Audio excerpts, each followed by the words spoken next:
तर महिला आयोगाच्या अध्यक्ष रुपाली चाकणकर यांच्याकडून अशोक खरात याला पंढरीच्या विठुरायाची उपमा देण्यात आली होती आणि आषाढी एकादशीला पंढरीला जाता आलं नसेल तर समोर साक्षात गुरु उभे असं वर्णन रुपाली चाकणकर यांनी केल्याचं समजतं आणि रुपाली चाकणकरांचा गुरुपौर्णिमेचा व्हिडिओ सुद्धा व्हायरल झालेला आहे। गुरुपौर्णिमेच्या निमित्तानं रुपाली चाकणकर यांनी कॅप्टन अशोक खरात यांची पूजा अर्चा केली होती असा व्हिडिओ सध्या व्हायरल होतोय।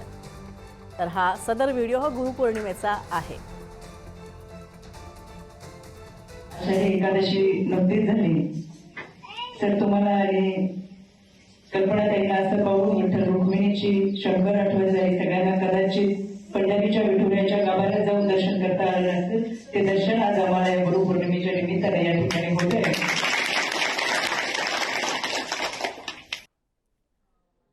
अशोक खरात या प्रकरणात महिला आयोगाच्या अध्यक्ष रुपाली चाकणकर यांच्या समोरच्या अडचणी आणखी वाढण्याची शक्यता आहे आणि अशोक खरात आणि चाकणकर पूजा करतानाचा आणखी एक व्हिडिओ समोर आलेला आहे। महादेवाच्या पिंडीला दुग्धाभिषेक घालतानाचा हा व्हिडिओ आहे आणि सिन्नरमधील मिरगावच्या मंदिरातला हा व्हिडिओ असल्याचं बोललं जात आहे। लैंगिक शोषण प्रकरणातील आरोपी अशोक खरात हे खुर्चीवर बसलेत आणि चाकणकर त्यांचा दुग्धाभिषेक करतायत असा या व्हिडिओ चित्रित करण्यात आलेला आहे। तर रुपाली चाकणकर सह भक्तगण खाली बसल्याचं दिसून येत आहे।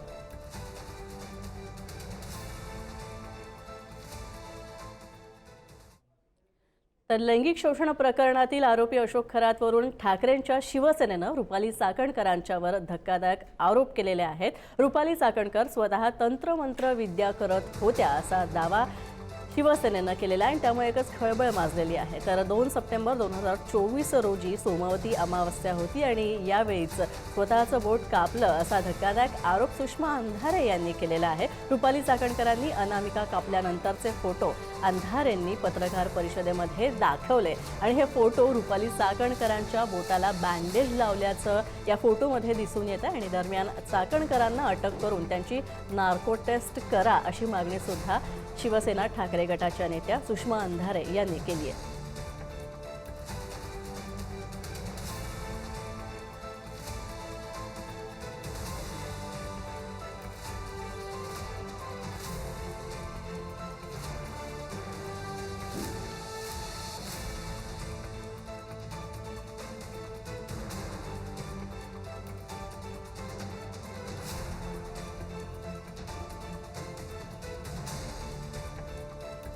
स्वतः तंत्रमंत्र विद्या करत होत्या आणि अक्षरशः आपली अनामिका कापणे।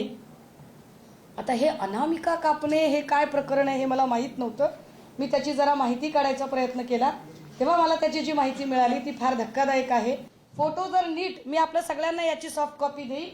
इथे एक मोठं बँडेज दिसतंय, चाकणकरांच्या अनामिकेला एक मोठं बँडेज आहे।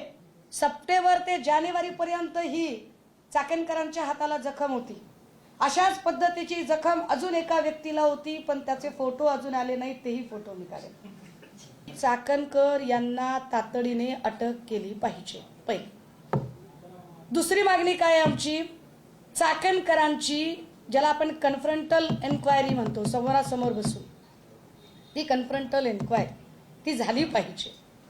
तिसरं, चाकणकरांची नार्को टेस्ट झाली पाहिजे।